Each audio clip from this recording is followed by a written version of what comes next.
The role of Ace was actually the first TV role you ever had, I believe. It certainly was. I was doing a musical up in Manchester, and my agent put me up for a part. They wanted somebody who looked younger than they really were and could ride motorbikes, and I happened to fulfil both those requirements, so off I went, and eventually I got the job, which was amazing. I'm not going to place ages here, but you're actually playing a character who was about 10 years younger than yourself, weren't you? Was that difficult? It was what was more difficult was the fact that I'd never done TV before, so I didn't know whether to do anything different. You know, like I didn't know whether to play down or, and in fact, I just was myself. Really, I didn't put anything on. And there was more of a Cockney accent written in the first script, and I noticed, like looking back over them when I was writing the book, I sort of watched them all again, and looking back, I'm noticeably more Cockney in the first one than later on. So, were you brought up on Doctor Who? Oh, definitely. I mean, wasn't everybody? I think that's one of the great sadnesses of why it stopped now. Because we've got this whole generation of children who won't be growing up with Doctor Who. No, I definitely. I think we must have had a TV. I don't think we had a TV for Patrick Troughton, but my first Doctor that I really remember well was John Pertwee, and he was a real hero of mine. Your character of Ace was quite a different one from all the other companions they'd had before, because it used to just to stand there and scream and kind of be useless. But you were quite a ballsy character, weren't you? I was delighted when I got the script, because I remembered Doctor Who girls as wearing unsuitable footwear for running around in quarries. You know, they were always wearing high heels and bound to fall over, twist their ankles and scream. And I saw this character and I thought, wow, this is different. And yes, she was a real tomboy. She beat up a Dalek with a baseball bat. I mean, it was a wonderful part to play. You joined the series at quite an awkward time, because it all had been put on hold for a couple of years during Colin Baker's years. His years hadn't been too successful. Sylvester's first year had been a bit dodgy. So what was the feeling of the series like at the time? I hadn't watched Doctor Who for a while, and so I didn't really know any of this. And I think coming into it at the time I did was just... It was nice, because it was just beginning to turn the corner, and I think the scriptwriters just went to town on the character and really liked the fact that she was more realistic, and they also started to give Sylvester a more interesting characterisation as well. The part had been written for any actor because they didn't know who they were going to cast, and I think once they saw Sylvester they realised that they wanted to go back to a sort of darker, more brooding Doctor, and he did as well. So. Your character didn't seem to take him too seriously, really, did she? No, we had the kind of idea that she was this sort of teenage rebel, that he was a bit of a father figure for her, or an uncle figure maybe, and that he was going around the universe sort of confronting her with her fears and sort of hopefully teaching her lessons. And yes, and she was pretty irreverent, really. You followed on from... You're one of the most popular companions, if you talk among Doctor Who fans and conventions, and you followed Bonnie Langford, who unfortunately is regarded as probably the worst. Do you think that probably helped, following on from her, that you came so high profile within the followers? I guess it did, although again, I mean, I hadn't really seen Bonnie's performances, but... yeah, I mean, I think that I think Bonnie was a bit fed up with her characterisation because it wasn't realistic in any way. So I think this realism was something that the fans caught on to. So, how many stories did you actually do? Because you came in about 87, it ran to 89. So how long? You're involved for 2 years, but that doesn't mean it was 2 years continuous work. No, it was actually it was one of the shortest running companionships, I think, ever, because I did one story as the sort of takeover story with Bonnie, and then I did 2 seasons, which meant I think 4 stories in each season, so it was only 9 stories altogether, so not long at all. A favourite out of them? There was one called The Curse of Fenric with lots of, sort of typical yucky sea monsters, and it was all. What was great about it was set in the sort of Second World War period, and I think that's the kind of thing that the BBC really does best. Sort of period settings. Also, it was all on location, so you didn't have any time where you had to sort of walk into this studio set and pretend it was another planet, and I think those stories always work best, the ones on location. So I think that was my favourite, and I had a lot of good meaty acting to do as well. Did you, when the series was wound up, did you know it was going to come to an end? Was there any feeling, or did it literally just say, well, see you next year, next season, then you were told halfway through or near the point that you're not going to get another season? Yeah, we didn't know, unfortunately. We finished the season, and I was contracted to do half of the next season, and Sylvester had his contract as well. But we had an option on the contract, which means that either side can cancel before a certain date. Oh, shall I? Yeah. Right. So, did you have an idea that when you came to the end of the 19th season that it was going to not be renewed, or you just assumed you were going to come back and it was going to be hunky-dory the following year? Yes, we all assumed it was business as usual, and we were contracted. We had an option on our contracts for the next season, and so it was. I think some of the technical staff kind of knew what was in the air, and certainly John Nathan Turner, the producer, knew. But obviously he didn't want to kind of dampen our spirits. And so the first I knew of it was when Sylvester rang me up.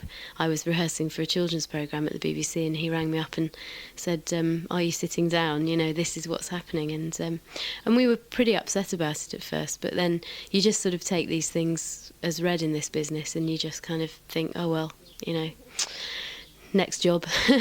How long do you think you would have stayed with the series if it had carried on? It obviously depends on what scripts you have and how the character develops, but would you stuck with it a lot longer?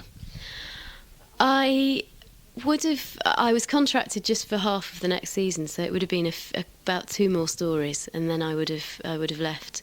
And the plan was apparently that Ace was going to be taken to Gallifrey to be turned into a Time Lord. So it was quite a good ending, really. How, as a person who, aside from an actor and a character leader, how seriously do you see Doctor Who? How seriously do you see Doctor Who? Do you see it as people get really wound up about it? There's the fans who really dissect every story. But how do you see it? Do you laugh at it, or do you take it seriously? I don't laugh at it because I think it's. I've always been very lucky in that I've always had jobs that I've really believed in, and I've really sort of valued the work. And I think that particularly my stories in Doctor Who, the ones I was involved in with Sylvester, were very good. I think they were good scripts. I think they had. There was some good acting that I was required to do, so I'm quite proud of them, really. Although, I mean, the only time I've looked back on them has been for purposes of writing this book. So, I mean, I watched them when they came out, and then you just sort of forget about it, really. I mean, that's what I tend to do with all my work. So, no, I haven't. I'm not a sort of dissector, but on the other hand, I don't laugh at it, no, because it gave me a lot of opportunities. One interesting thing you say there about the scripts, because when Doctor Who was near the end of its run, it was on a lot of competition from a lot of these high-budget sci-fi series coming over from America, which had all the budgets for big special effects. But with Doctor Who, as I said, it'd been on screen 20-odd years, and it didn't have a lot of money, so it relied mainly on the actors and on the scripts. So if one of them went down, that's why it really got criticised. Do you think if it had a bit more money, it would have carried on, or do you think it had run its time? I don't know, really. I don't know whether we'll ever know why it was taken off. I don't think it was budget because, I mean, let's face it, it's perfect, sort of money-wise. It's very cheap to make, and it's sold in so many countries around the world. I don't really know why it was taken off. I think they didn't know where to put it in the schedules, and I think they just thought it had run its time, really. Do you think this new version is I suppose you could say, and this is a bit of a comparison I thought of on the train on the way here, but James Bond had a 6-year break. Again, it would have been the same year as you, 89 when it came off. And now it's come back bigger and better, and is now more popular than ever. Do you think 96 is now the right time for Doctor Who to re-emerge in this new form? I hope so. I mean, it certainly had a lot of money thrown at it. And I've seen pictures of the sets and things, and it looks absolutely amazing. I hope that it really depends on what the American public think, because they don't really know Doctor Who, and they've got to sort of learn it right, we know what Doctor Who is, but if you ask any sort of average American, they probably won't know what it is. So let's hope that they really do enjoy it, because then it will carry on for many years. Otherwise, it'll just finish. That'll be it. Although you finished your film involvement in '89, it's carried on, obviously, in conventions. How popular do you find yourself at conventions like this, and how often, and what kind of people do you find going along to these? Yes, I'm asked to do a lot, which is nice. I do as many as I feel I can. And the people who come along are all different mixture of people. I mean, some are people who are coming to a convention for the first time. Some are kids who have watched the programme on video or on UK Gold, and they're seeing it for the first time, which is really nice. And some have been watching it for years and years and years, so it's a complete mixture of people.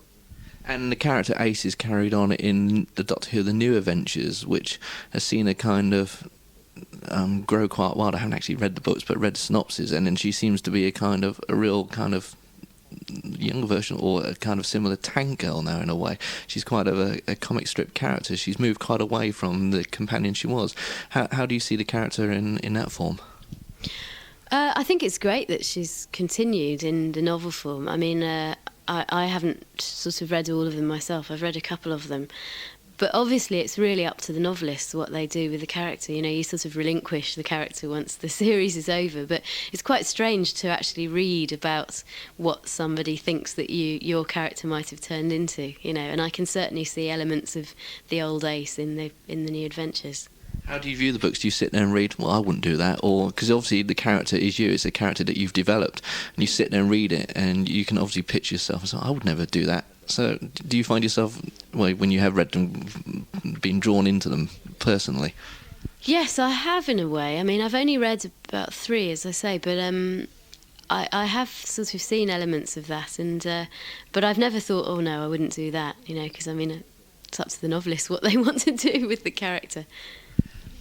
Your book, which you got out now, is Ace, the Inside Story and the End of an Era, which basically looks at your 9 episodes in the 2 years you were with the series. What can we expect in the book? It's really a sort of scrapbook come diary of what it was like to be a Doctor Who girl, really, and about what I felt it was like. I've written the book with Mike Tucker, who is in the visual effects department, and he's written his bits as well, his reminiscences, because he worked on a lot of the stories that I did, and he made the models, he blew things up, and it's also a story of what it's like to make a television programme, I think. So I think people who aren't necessarily interested in Doctor Who, I've already had some feedback from people who not really into Doctor Who, but they've looked at the book and been very interested to see, oh my goodness, you know, so that's how that's done. And so yeah, it's hopefully it's a sort of good fun read as well. There's lots and lots of pictures. There's loads of photographs which are from our personal collections, because Mike and I went round snapping away with our cameras on set. So it's a bit like a scrapbook, really. Did you always have this in mind? Because you say you're going around snapping, or was it for your personal files to start with, and this was what I was doing in 1988, but now, this sounds like a good idea for a book. Was that always in your mind, or this is just something that's been approached by Virgin? No, it was something that I suppose I started taking photographs because I'd never done television before, and I found the whole process fascinating. And so I just happened to have this pictorial record of all my stories. And really, they've just been sitting around in a cupboard gathering dust for the last few years. And so we decided it was time to do something with them. So there's been a lot of Doctor Who publications, and last year there was some dodgy ones which Virgin weren't really good for the fans and have been publicly slated by them. Doctor Who magazine is out every month, and you've appeared in that quite often. So what's in this book that's not in the books that have already been published, and that's been published in the magazine, that will appeal to the fans? Well, it's the first time that the Companion's written a book, for a start, and also the stuff I've done for Doctor Who magazine is you know, it's tiny bits really compared to this, which is an entire look at my sort of stories, and sort of how I was feeling. You know, what came before, what came afterwards. Yes, I mean the dodgy books that you mention, I mean it's unfortunate because it tends to give the rest of the Doctor Who press a bad name. I mean the vast majority of Doctor Who publications, I think, are very good and very well researched. I mean this certainly is the only book so far that's absolutely from the horse's mouth, as it were, and I suppose I'm the horse. So yeah, I mean if fans want a view of what it was actually like, I mean nobody else can give that side of the story, really. Any revealing facts that haven't come out before that are the postman's just been? Any revealing facts there that are going to be a surprise to the fans? Oh, lots, yes, I think. Because when I was actually sitting down, writing, it's things came back to me that I hadn't remembered before. And so I sort of wrote bits and bobs down. And certainly with Mike as well. I mean, nobody's spoken to Mike really about his involvement. So there's lots and lots of stuff. There's also lots of design drawings. There's a chapter about the comic strips that appeared in Doctor Who magazine, so there's a lot of interesting material that nobody's ever seen before. Do you see now, with the book is out now, with the new Doctor Who, do you see your involvement in the series become a bit more high profile again? It would be nice to think so, actually. I mean, it depends what people want. I mean, as I say, this American thing might all be a great white elephant. I think we all have to make sure that it's well supported. But as I say, if the American public don't like it, then it'll just dwindle away into nothing. I hope it doesn't. So you got a book signing coming up in Forbidden Planet, I believe. That's right. It's on Saturday, this Saturday, the 16th. And we've also got a signing at Waterstones in Croydon, which is it's an evening signing. That's going to be on the 21st, I believe. So now you got a taste of book writing. Would you actually consider writing an Ace adventure or any more Doctor Who, or is this your kind of signing off? I don't think that I could write a novel, not in this genre anyway, because I don't know enough about science fiction. I'm not a science fiction fan, and I don't really read science fiction, so it would be pointless for me to start writing a science fiction novel. But it has given me a taste for writing, and I think I enjoy the sort of more anecdotal writing, so I think I'll carry on doing that sort of thing. One last question. I've had tapes land on my desk of independent productions of characters from Doctor Who made into independent stories, not featuring the Doctor, but just featuring the characters. Is there any plans, and if it was offered to you, would you consider Ace being involved in one of these productions? Oh yeah, definitely. It'd be great fun to sort of revive the character. Although I think with the new movie, I think there's going to be a bit of a crackdown on these outside activities. Yeah, but yes, I mean it would be great fun to do a sort of Ace spin-off.